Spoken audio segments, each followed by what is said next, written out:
Raise my knowing to believing, I've raised the frequency of my consciousness, which drives through the etheric blueprint cellular development. The blood that runs in our veins, if you look it up, is congealed light. It's trapped light in the density of 3D bodies.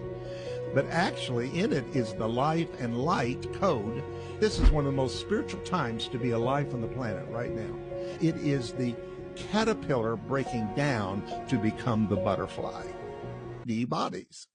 But actually in it is the life and light code.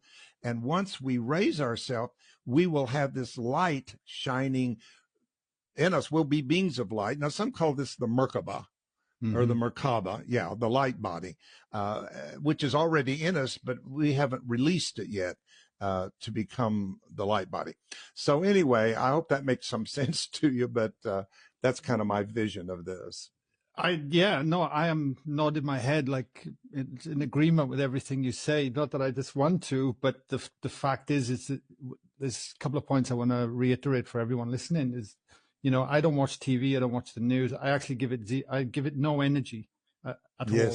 And the only thing I focus on is obviously within my family circumstances and what I can do to help facilitate and help people that are ready to step in and lean in to this work. Yes. Because I want to see a better evolution.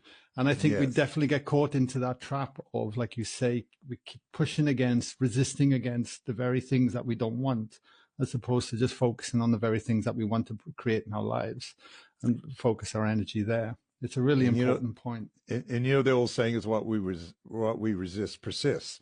So they don't understand to be against something is to really feed it with energy. So we need to be in a neutral state in which we judge nothing right or wrong, good or bad, and just let it be what it is and trust the intelligence that everything is going toward the higher good of the evolutionary process. Yeah. I've got some notes here, what's going on in the planet then? Because we often hear about, we're going from 3D to 5D, the frequencies are changing. Some people are not even aware of that. And you either hop on and go with it, or if you resist, then you're resisting something that's going to cause more pain and suffering, evidently, or eventually. To what's happening. How do you see this from your perspective, what's happening? Because it is an incredible time to be alive. I couldn't agree more. Yeah. Well, I think the 3D, 4D, 5D is a language that we use. A language is symbolic. So I think we have to be careful about taking stuff too literal. I do use the idea that I live in a 3D density world. Which is my physical body mental level. And I do talk about 5D as a level of consciousness that we are trying to evolve and to attain to. What's not being talked about is 4D.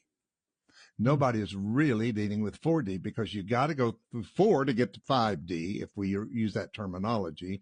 And 4D is what some of us, I don't know how many, kind of believe that is where those who control the order of the planet, whoever you see that being, is kind of using mind control on the masses of people. And therefore, they're losing that control. They're losing that control because people are evolving. People have more information at their fingertips, such as your program and many others are teaching people and raising people's vibration. And the more that we raise that vibration, the more we take away what we've been feeding in the past.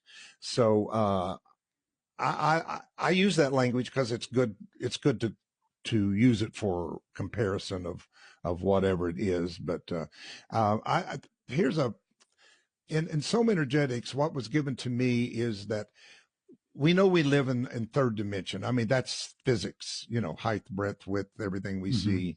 And then you have 4D, which you have to get through. Then when you get to 5D, and I'm going to hold this up here, which is that backwards on here? No, that's perfect. Good. Okay. If you look at 5D, you catch the spiral. Yeah.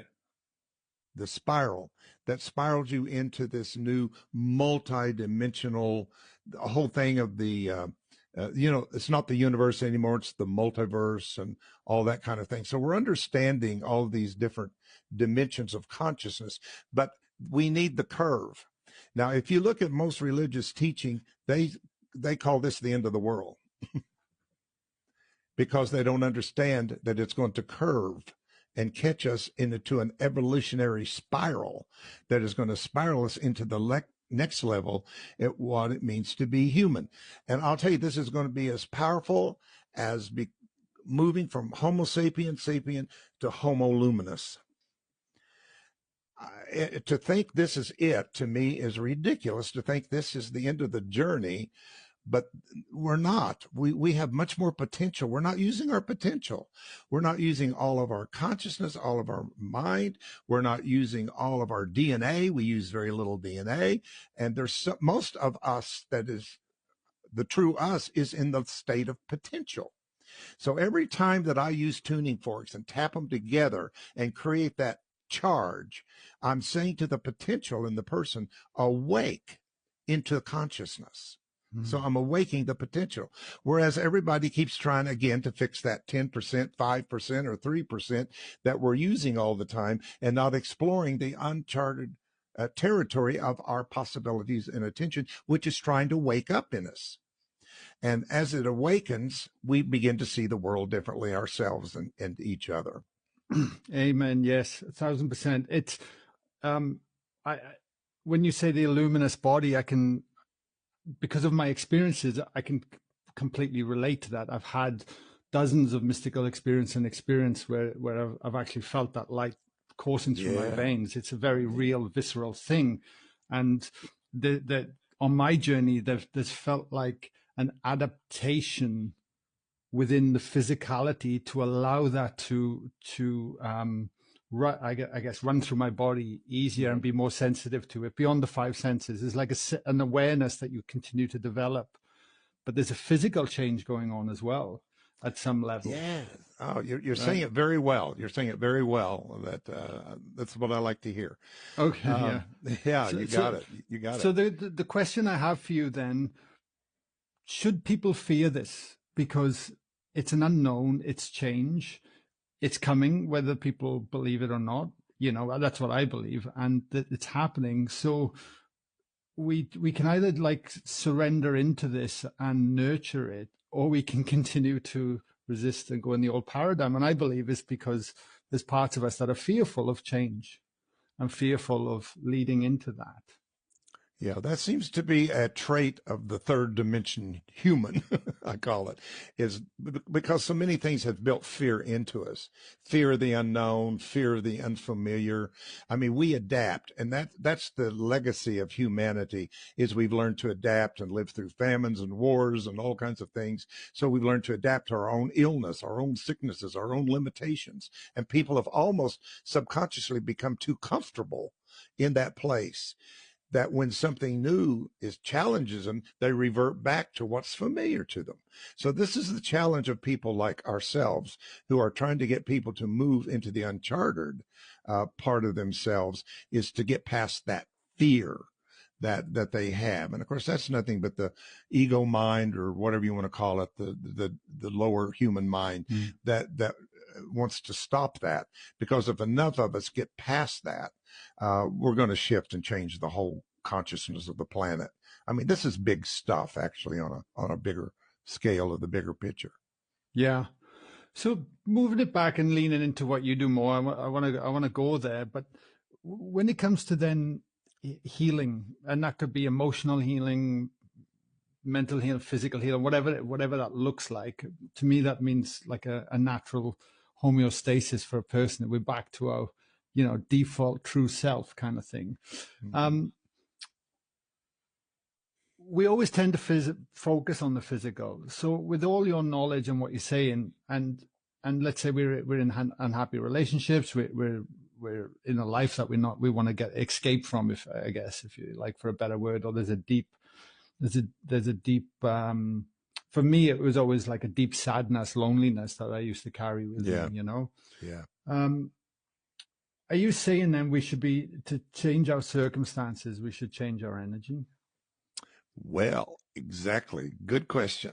One thing that's given to me that's unique to Soma Energetics teaching is everybody tends to go toward matter before energy. So they say the body has an aura.